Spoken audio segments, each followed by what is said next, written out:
there is this quote that says, war never changes. And in the straight razor community, I feel like that is definitely something that you see. I was actually going around old forum posts trying to read up and stock up on knowledge, others people's experiences, and I want to say I was pleasantly surprised because some things never change. And that reminds me of that quote, how war never changes. And when you go on these forum places where people are talking about different ideas, it's basically a war about ideas, you know? People have the way they do things and they really don't want to change how they do them because they find success in them. And so I thought that quote was very fitting of these forum spaces. So here I have a caudicle. I have my Cajun cutter with a piece of tape because the bevel angle on this without the tape is 14 degrees, and kind of want to bump that up to like 15. So that's what we have here. And we're going to do a caudicle honing session because it's been a while since I've done one. Funny enough, the thread that I was reading was about caudicles, and this was a old thread that was started about caudicles. And when I started reading all the replies, I'm talking about this was 15 years ago, 17 years ago, and the same arguments that are being talked about today were being talked about back then. So it gives me a sense of security that, you know, some things will never change, and the arguments and discussions that we have now, we're not fighting between each other. I mean, we're bouncing off ideas, but you know, this is something that's been going on forever. And in that thread, you could see guys talking about microscope pictures on caudicles and how they looked ugly. So of course that means it's a bad edge.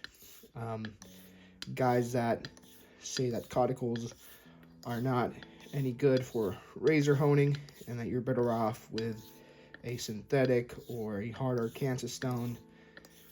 And then you got the guys that are like, you know, you can't look at the caudicule pictures under a microscope. They all look ugly, but you should just learn how to shave with them and you'll have a better time. Guys that worry more about the feel of the razor on the face rather than the picture. So a lot of similarities to what we see today. Reading that forum thread made me think about being right and wrong. And, you know, I've been in this hobby, I'm closing up on 2 years now. And I just want to say this whole YouTube thing has been going very well for me. I'm really happy with the people I've met and how the YouTube videos are going. I'm seeing that I'm getting some attention from you guys, which makes me happy because I want to see this hobby grow. But I'm still 2 years in, you know, or close to that. And the long scheme of things, that's nothing. So when I make these videos and people watch my videos, I don't want to come off as if I'm trying to teach. Of course, if someone asks me a question on my email, which is in my description, I will respond if I have the answer. But, you know, you're not really in a position to give advice and, I don't know, be seen as a master with that little of time. But at least that's the way I look at it, you know. Just about to be 2 years in. I don't want to be the guy that makes his channel all about giving advice and you should do it this way or that way because this is the only way you can do it. I'm making this channel because this is my journey, and you can follow along how I've progressed. But that thread and all that stuff made me think about how sometimes we're wrong and sometimes we can be right and wrong at the same time. And what do I mean by that? Well, truth isn't always universal in my experience. Like, I might have some success with a stone and maybe someone else doesn't have the same success. It seems to me, at least it's my experience, like some systems are better suited for others, you know. Some people are really good at synthetic systems and maybe not so much natural systems. And I don't know why that is, but I can tell the difference between when someone makes a caudicle edge on a synthetic progression and then they finish it on water on the caudicle. And I can tell the difference between a razor that was honed exclusively on a Dialacot method. And you know, some other guys might not be able to have that same approach, have that same feeling, you know. And I don't have that same feel with other systems. So for example, I have this other stone here. This is a surgical black, and I can't tell the difference in shave feel between this, a hard arc, or a translucent, but some people say, and they claim that they can feel the difference. I can't. They say they can't feel the difference on a caudicle with water, finished on water, or finished on oil, or Dialacot, but, you know, it makes me think, like, maybe we're just all hardwired with different systems that relate to us, and that's fine. Like, I'm not calling you a liar. Don't call me a liar. It's just my experience with the time I've put on these stones.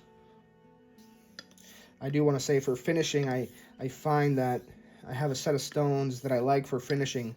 You know, synthetic stones for me are the foundation of everything. Every good honer, like Eric says, has to have those synthetic stones in their arsenal. But for finishing, I know I have my holy trinity of stones that I like, which is caudicles for sure, hard Arkansas stones, and Japanese naturals. Like, you can't go wrong with those. You know, they've stood the test of time, and they're still being used by so many people. So for me, those are my go-to. And they're just great stones. Japanese natural stones, you know, everybody loves them. Hard arcs are like the American staple, you know. And caudicles, when I was reading that forum thread, you know, it made me think, you know, caudicles is that they're the epitome. They're at the very tippity top of what a razor honer can achieve, because even back then, 10 to 15 to 17 years back, people were still debating on these stones. And, you know, the only reason why so much discussion and so much war of ideas can occur on a topic like a caudicle is because, you know, they're the stone you want to hone on. The way I see it, they're that hot chick with a red dress that you want to impress, but not everybody can get. But yeah, I thought it was funny how old ideas that died off about caudicles are slowly coming back to life. Like, and Eric has been such a great ambassador of those things, because for a while everybody was honing on synthetic systems and finishing on running water on caudicles. But back in the day, you know, those guys that were achieving excellent caudicle results, you could see that they were saying, you know, you got to finish on oil. And for some time, people were saying, oh, oil on a caudicle is bad. Yeah, who says that? You know, try it out for yourself and let me know if it's bad. And then you got those old sharpening books from Norden where they said, like, you know, finishing on oil gives a keener edge. And, you know, Eric kind of brought back that idea back to life. So I just thought it was interesting how these old ideas, they kind of go away for a little while, but then they come back. And I'm happy to see that, because it's a great way to hone. It's very fun and dynamic. It's not like a system that you just go through the paces. You know, you got to actually learn some skill to do these things. One of the quotes I really liked about that forum was, you know, someone said, when you have a really good caudicle edge, you really don't need any other finisher. If you know what you did and you did it right, you don't need an extra stone to add keenness or comfort. You know, it just is what it is. And I agree with that. If you have a good cuticle edge and you know how to use them, like, you don't need anything else. It's just what it is. I've actually said in the PDF I wrote, how some people try to make certain stones or systems try to be something they're not. If you have a synthetic edge, just let it be a synthetic edge. If you have a JNAT edge, just let it be a JNAT edge. Just accept what you have and roll with it and be happy with it. Guys that want to mask one stone for another, kind of reminds me of vegans when they have all these foods that they're making with vegetables and they try to make them taste like meat. Well, they never really taste like meat. So same with stones. Don't try to hide something or mask something that it is, because it'll never compare to the real thing. At least that's how I see it. And someone might have a different opinion, and that's right. I'm not saying you're wrong, but I'm not saying I'm wrong either. It's just been my experience, and this is my space to share my ideas. And I think people like my ideas because, I don't know, I've made so many good friends that watch my stuff. So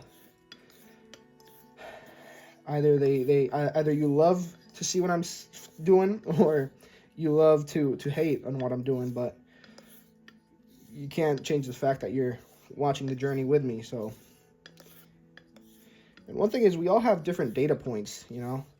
If you come in contact with this same stone and you hone on it for the first time, you might not get the same results I'm getting with the data points that I have. I've been honing on this stone for I don't know, like 6 or 7 months.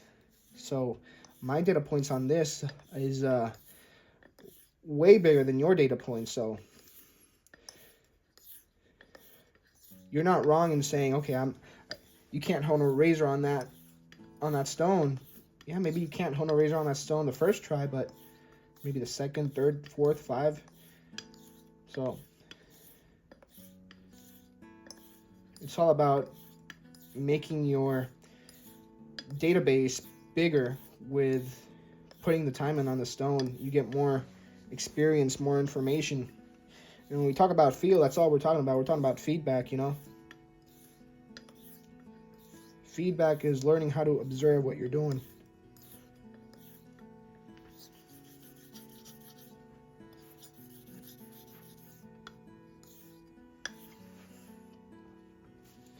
These stones have a ceiling, and your ceiling might be here. That does not mean my ceiling is here. My ceiling might be here. It might be up here. So when we say what someone can get on a stone is universal, that's not quite entirely true. If you say I can't hone on a cuticle, then yeah, that might be a true statement. But your skill ceiling is different from everybody else's skill ceiling.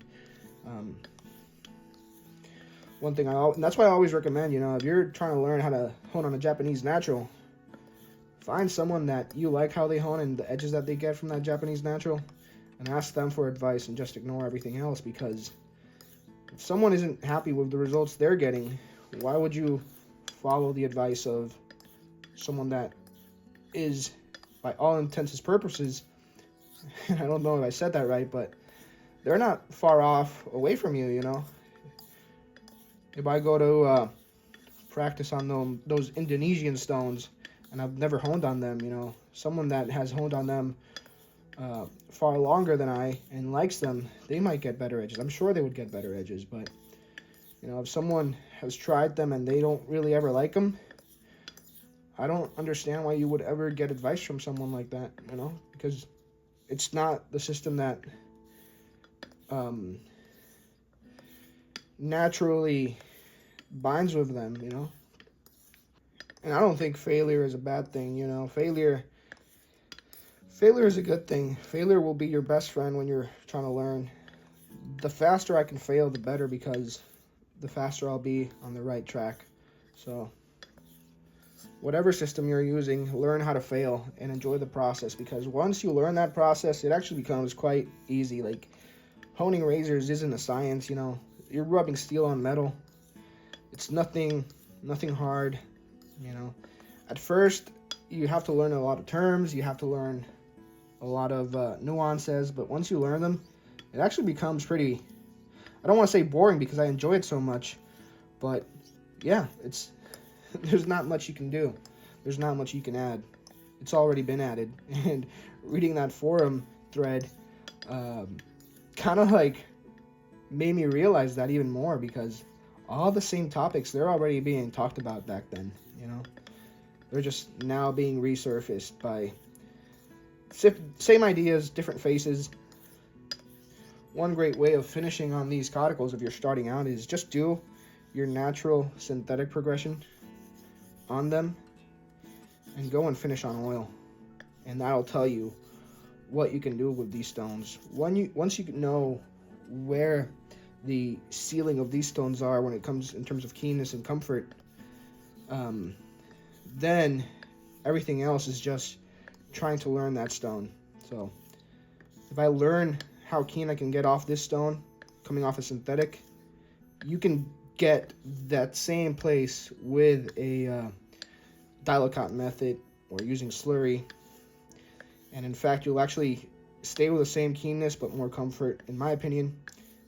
I'm one of those that have honed on these for months and months on end, and when I started, I actually, you know, going back to that of being right but being wrong, when I started on these stones, you know, I didn't think they were finishing type, you know. I thought these stones were not good at all for finishing, because when I started, I didn't get good edges off of them. And at the time I didn't have good edges on them, and they weren't finishing for me. But, you know, one day I said, I'm going to hone on these for months and months on end until I get somewhere I'm happy with. And I did that, and I got good results. So that database expanded, my knowledge got better, and I was in a really happy place. I'm still in a really happy place, but you got to think, you know, when you get more data, more information, you have to be humble enough to like change your mind and be like, you know, I was wrong. And that's not something only on these stones, but in life in general. You know, I used to always tape my spines and say, oh, it doesn't matter how much tape you put, until Greg Gallant pulled me aside. He was very gentlemanly liked, and explained the whole thing to me, and I was like, damn, that makes sense. And I made my research afterwards, and, you know, he was right and I was wrong, and I feel like I was man enough to say, you know, I was wrong, and humble enough.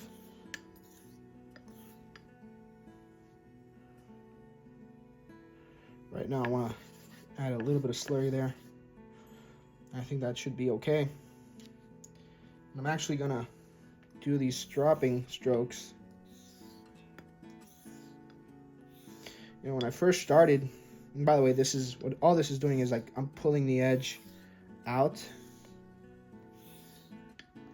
and now I'm going to work it the very apex. So I pulled the edge, I pulled it as far as I could, and now I'm going to work the very apex.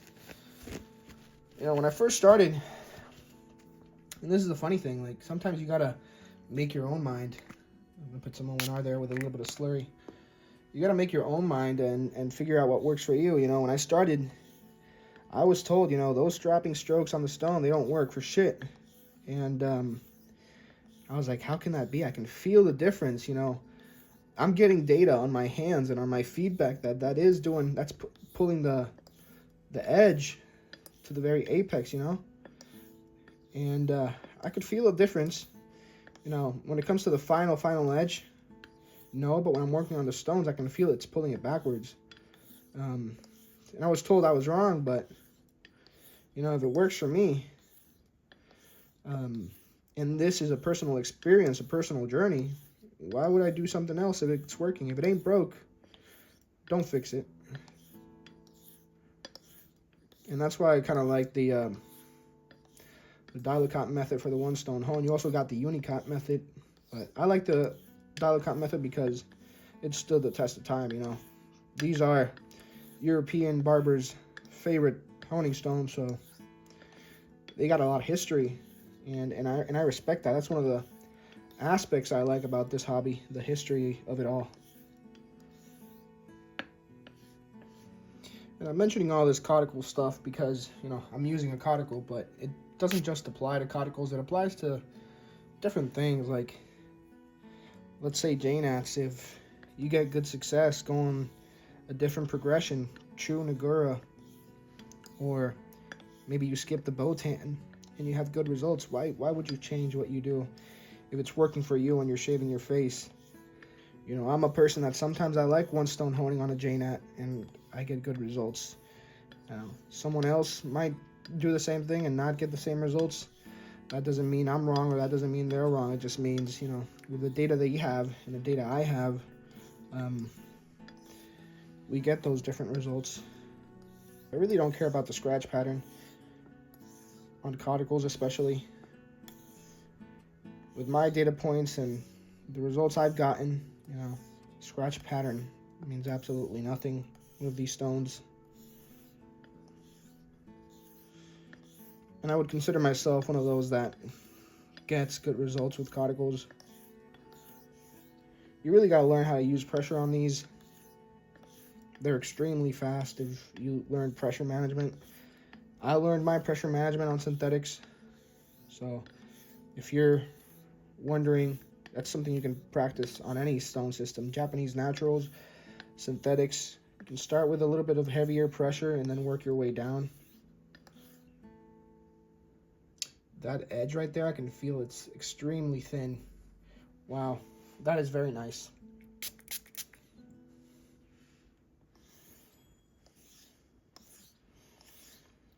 No, am I saying that I want you to hone the way I do? No, I want you to hone the way you do, and whatever way gets you success. And if you don't like a system, don't use them. Use the system that works for you, because your skill ceiling is as high and as low as you want to have that skill ceiling. Not everybody wants to put in those 6 to 7 months I put on honing just on cauticles. And on some systems, I don't want to do that either. If I were to learn Arkansas stones now, the soft and the hard, right now I don't want to learn and spend 6 months on those, but I do see myself spending 6 months honing on just JNATs and getting better on those. I don't know, what do you guys think? Would love to hear you guys' opinion.